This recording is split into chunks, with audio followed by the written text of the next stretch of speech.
L'homme prudent voit le mal de loin. Taulier Bango. Oh, Jésus, c'est l'amour. Ce qui est un animal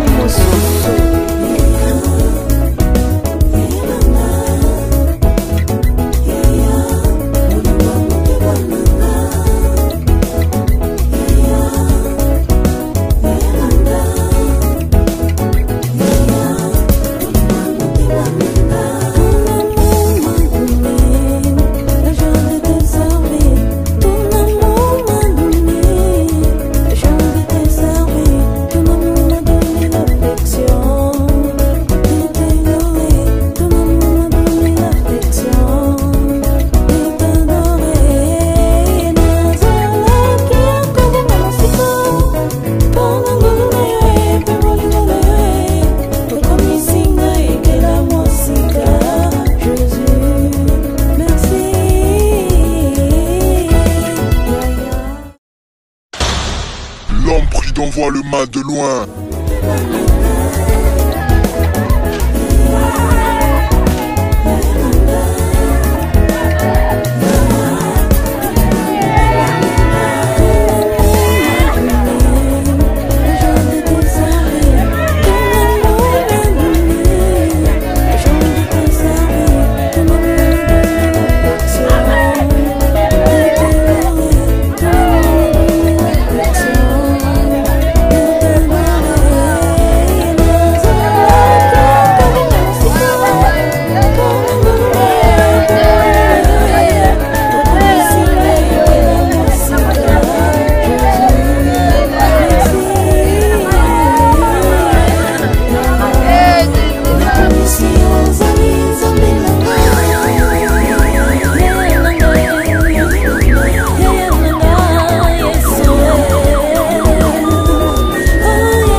na ba circonstances nyonso oyo ezali kokome oyo ekomami na kati ya mokanda ya Jean chapitre 5 verset 24 makomi esantu ezoloba boye nazali koloba na bino ya solo bato oyo nyonso bayokaka maloba na ngai bazali na bomoi ya seko bakokatela bango etumbu te kasi pe bazwa bomoi ya seko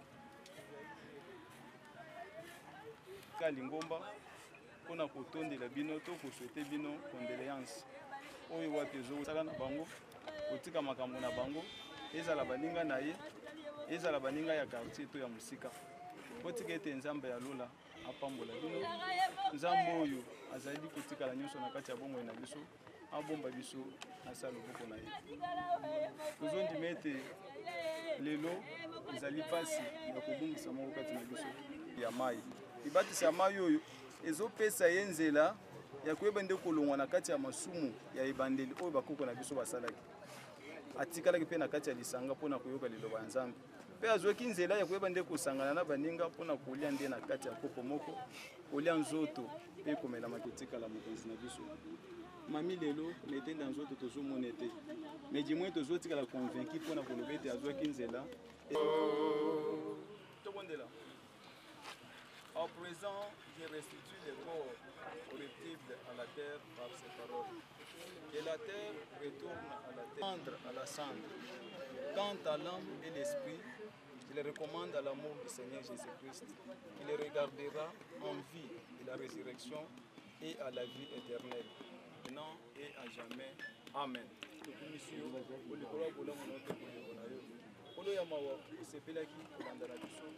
uta ebandeli ya molulu oyo polo tobungisaki moko na kati ya libota to ndeko na biso tozoliki ete présence na yo ezalaki nzinga mpona koyeba nde kokonsole mpe kolendisa mitema na biso eleko lokolo ekolo ya bolingo tozondima ete na kati ya libota esikali na tro monene to na kati ya famille nzambe ezala na kati ya eglize tozondima ete ezali na mosusu te en dehors na yo na oyo akoki kokonsole mitema na biso mpe oyo wapi apesami nzete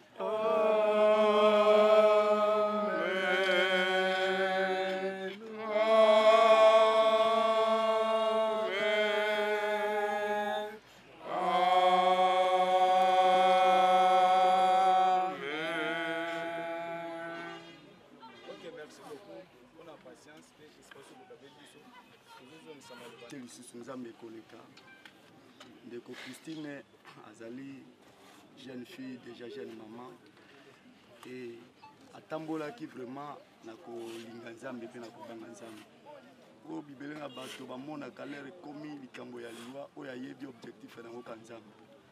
Premièrement nalingi naloba moke mpona koganye ta koyebisa bino ke azalaki na mboka na Angola.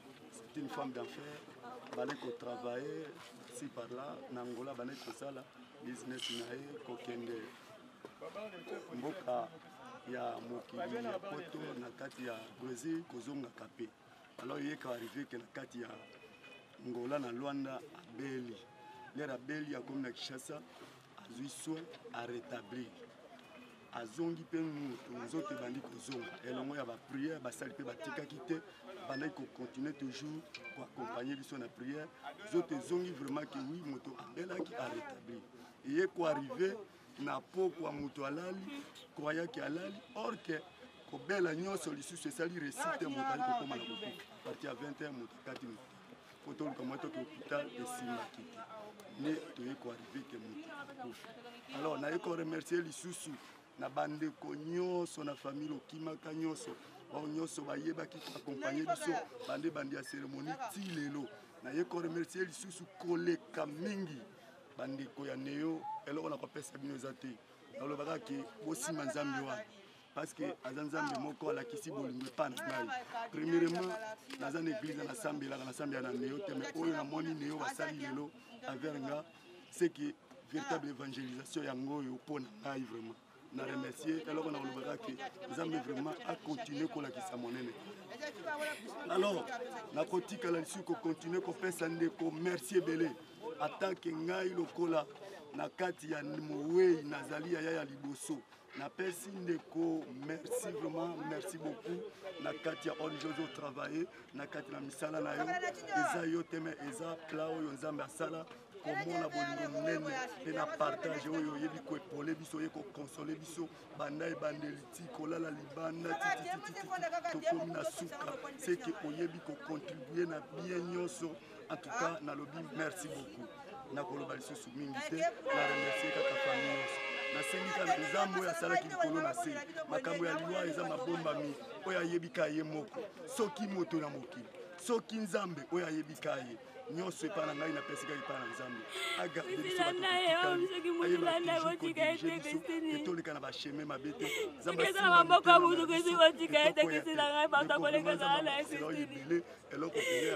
ezala bakamaradi ezala famille ezala entourage onyota kotelemela kusila nde kotika ete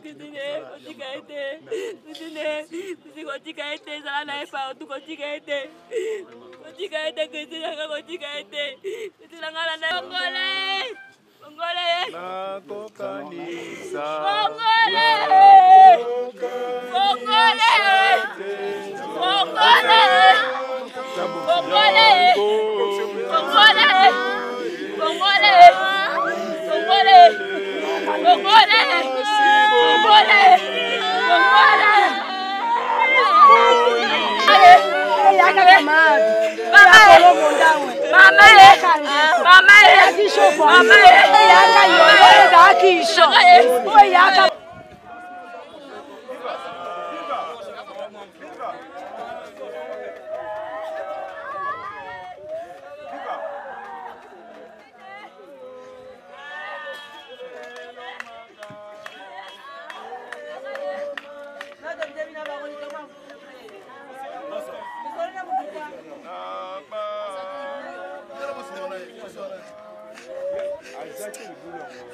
Voilà, merci fidèle internaute nous bozolanda biso partout dans le monde. Merci na ONG Tabita Lisungi ya Merka Kunonga. Lelo bozomona za sous deuxième tour tozala na cimetière. ONG Tabita Lisungi ezwa lisusu prise en charge ya corps. Tozana cordon awa cordon Yves ya opesa passe na bandeko toza awa to mekepe koloba. Nini oeleki we komisi biso awa na ONG. Cordon bonjour. Bonjour. Bon, tout s'est retrouvé dans le cimetière ndenge boyebi kaka ONG Tabita Lisungi ya Merka Kunonga to mesana na biso kosala ko soutenir batu baza faible lolenge Bible ezo recommandé biso libota pe bazaki na problème tango to solola ki na bango yango toyeba ko accompagner bango na problème ezwaki bango. Raison pour laquelle bozomo na biso toza awa na cimetière ye aza pe moko akoti na kati ya libota wana aza donc mobali ya grande sœur ya oyo toye kotika lelo na lilita yango toza na bango elongo awa tozozela basilisa misala ya kokunda po bakule beton et puis biso tozonga na assurance nyonso. OK, ndeko bonjour. Bonjour papa, boni. Comment ngai munganga Dieu merci. Nous avons placé à expliquer biso nini le kaki parce que otika ser awa na cimetière expliquer biso nini le kaki bande bazo landa otala kamera. Merci beaucoup na o wepezali maloba yo ucho pesa ngai. Nazali moko ndenge ko do chikoloba nazali mobali na ya mko ya leki. So bengi mobali na pamba te ya na ende mwasi na ngai. Tozali kana ndako tozo information nini yote ndeko mwasi ya beli ezali te ko bela ya ba 5 jours 6 jours. Ezali ya mkolo moko. Abengi na 15h comme 19h 20h pour préparer comme bisika ya zabazo benga sous sauter minutes aza ibembe to komi pe ndenge singela ki bon banane na koma ki wana lukuta mabe na mona ikodo banane na mona kodo banane na mona kodo ndenge aza boye atikanga te nini te dès le début ya matanga to zala ensemble to liaka place aza na problème nini avant te malade yanzo to kaka bela ki mesuka suka yoka ki asereta zo itamulai ezo ki etamulai makoma ki ne déjà bien. Mais il y a un coup de abela qui était 2 jours 3 jours. Abela presque demi-journée comme après-midi nango. Et on se retrouve au était Simba Benda. Donc comme à 20h à Katibo Moinae. So yeba na cordon ndeni poke o ça tu na ONG. Bon, comme on a cordon ndenga vandi boina ko yeba eza na ndenga mabete. O yanga moko se meki na ngai leki o uti toza na kati okuna na minute o asala kana cordon. Asala na ONG Tabita Lisungi. ONG Tabita Lisungi. Cela veut dire Nzambe abakisa bino na o apito moni. Po ezala kabongo so ezali bato mosusu mbele bonya bokima biso mais na obino botali si biso na kati ya libota na o apezali famille lokwa to tikali na apezali indispo na ONG Tabita Lisungi nzamba mona misala na bino abakisela bino na kati ya misala na bino d'autres pas so talinga na mpanzi na ngai ya droite nazali na mosemeki na ngai ya mwasi na ngai aza sur place ayebi banda début ya makambo ndenge bandaka tikino lelo ndenge tozali aza sur place comme on a ebof simeyo ye wana ye moko personnel.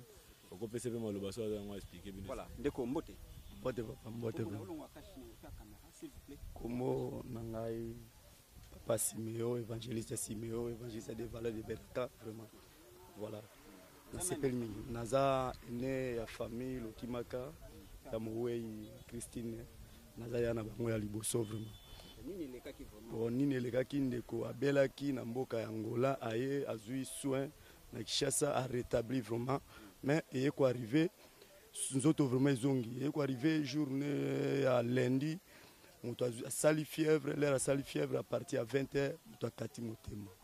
Voilà.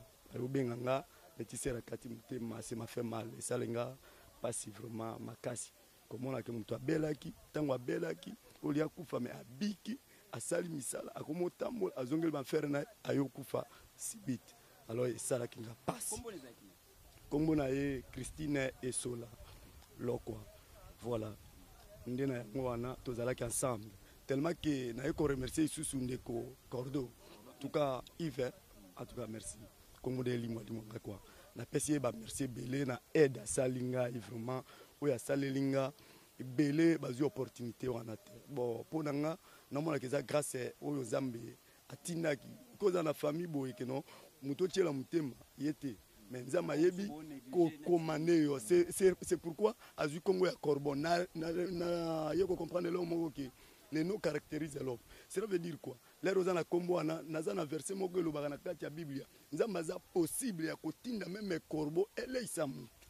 pe nzambe aye kotindela ngai corbeau na songe une idée na ngai te ni quoi na ye komona petit frère asala kuna epa na ye comme travailler aye ko arriver au grand frère pour eza boye na likambo wana nayebisaki patron andimi vraiment ke a soutenir yo mais à soutenir nga na makambo tout oyo elekelaki ngai ti na ye ko arriver tokomi déjà na cimetière kokunda mutu tuta kotala bolingo ya salaki amemi nga na bakushi nyonso kobana bacercueil makambo ebelebe na kotanga te sa konte kolia komela atika ngai te tina ndenge oyo komona mituko ye wana na voix na ekaka lokutama alors eloko ya kopesa eza te na bika merci ebele na ONG et continuer toujours kosunga biso esuka te ba ONG eza ebele na Congo mais otala ONG Tabita Lisungi ya Merka Kunonga et porter coup de pouce talisco caméra pour expliquer bon Mama Tabita eloko na expliquer ka ke bolingo na plan oyo eza na yango vers Congo continuer ka kosala yango ekende kaka et progresser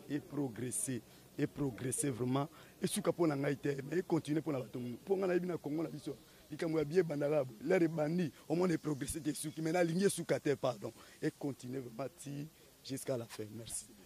Alors tout ça bien de companzer va tout clôturer na cordon Azan qui moi se présenter motende mbote papa boni te kumunanga Anselme ikokolo quoi ozana ni na famille bon na famille naza donc on aime que non malgré tout naza mwana mais représentatif moi ya ba maman mon way OK oncle don nogo na bango don talara so témoignage nini opesa na o nyonso leki ndenge bilili ozozo biso boye à travers ONG Tabita Lisungi te bon témoignage vraiment na opesa liboso ezaki ngai nanu na zala tozala masina mais tozape na ba ONG na biso mususu ba tozala na bango bayebaki pe makambo ekwelaki voire même ba père ba papa bazalaki na baneo tout bazaki courant ya mamutu elegaki donc elo moyo kosala nga moi surprise que non na kata famille tozaki penza na moi ba difficulté moi mbongo banini po par rapport à banterement so eko arriver que non na ya boye tote ONG mo boye mama jango mama na comprendre ki penza to est-ce que na komso peme te mama Tabita boye c'est bon azala wapi ote côté petit frère salaka ne bazwaki prise en charge ya mambo en tout cas vraiment salingai esengo mingi donc mama toza pena na elo wa kopesa ote mais elo moto senga ke non ONG oyo esuka ate nzambe ya bakoko acha maboko apo eza progresser donc eza te ke non lelo mama sali bolo bil susu poto maman mboka la biso ndezalaka omona mutu ayena makalisi ya maida bien voilà bakomi ko intercaler la bafasio moko boye donc azwa lisusu likoki ya kosunga bato baza ba faible te non en tout cas nzambe azala elongo na mama merci beaucoup donc azabine elongo na ye en tout cas merci vraiment merci cordon Yves Lukoki to clôturer na yo motivation ni penza ONG Tabita Lisungi ezarana ezwaka pona kosunga bakaya bo parce que na assisté déjà à la deuxième fois ONG Tabita Lisungi ezwa charge ya kokunda batu motivation ezakani il y a pas une motivation au eutaka et pas ya batu entre autres neti ba partenaire parce que jusque là to evra kaka na ba effort na biso on n'a pas encore de partenaires mais na ba nyonso to sala toujours appel na ba nyonso baza na motema ya kosunga o balingaka pe ko participer na makambo boye to bengaka bango to maboko na biso eza grandement ouverte ba porte na biso eza ko fongwama pona kozela bango donc c'est un peu ça. Numéro de contact ezali ou bako contacter si ba numéro de contact ezali plus 243 84 41 59 2 et plus 243 90 21 88 140 la numéro na biso yango wana siège na biso eza na rue Elila numéro 490/10 na commune ya Lemba référence so yeli na nzela bypass arrêt Tulemba so kitika na arrêt Tulemba otuni nazoluka balaba elila ou bien nazoluka siège à ONG Tabita Lisungi ya Merka Kunonga mutu nyonso akorienter yo. Alors ba remerciement eza kopesa na bandiko bazolanda biso. Ouais, ba remerciement na ngai nazo remercier premièrement maman Tabita et puis nazo remercier sous maman Célestine, maman Sylvie, maman Adrienne, nazo remercier Pelisusu, papa Serge, maman Nana, en tout cas Nzambe alola amona bino. Parce que chaque fois so boyo kimbela na ngai, chaque fois so ki boyo kimbela na ngai, kozanga kate ko intervenir.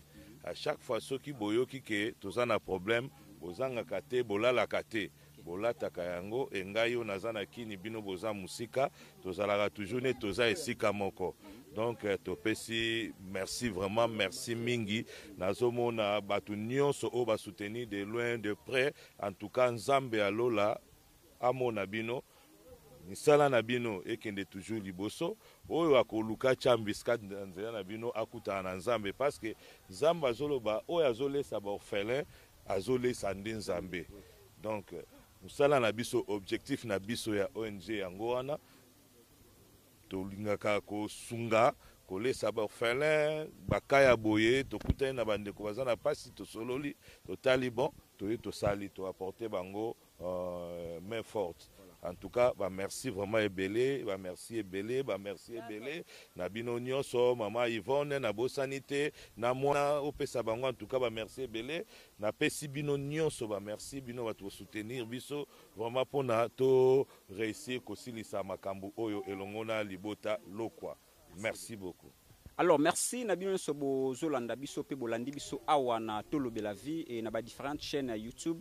Merci na mon père Papi Gen Tolobe la vie et merci na caméraman de guerre Regen R6 na sima ya caméra. En tout cas, Zoé Matoko le sénateur avis de la presse na Koti Katante. Merci.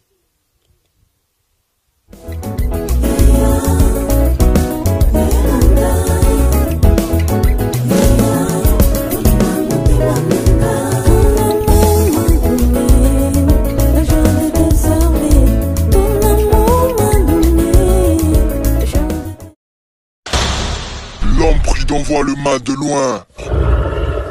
Tolier Bango.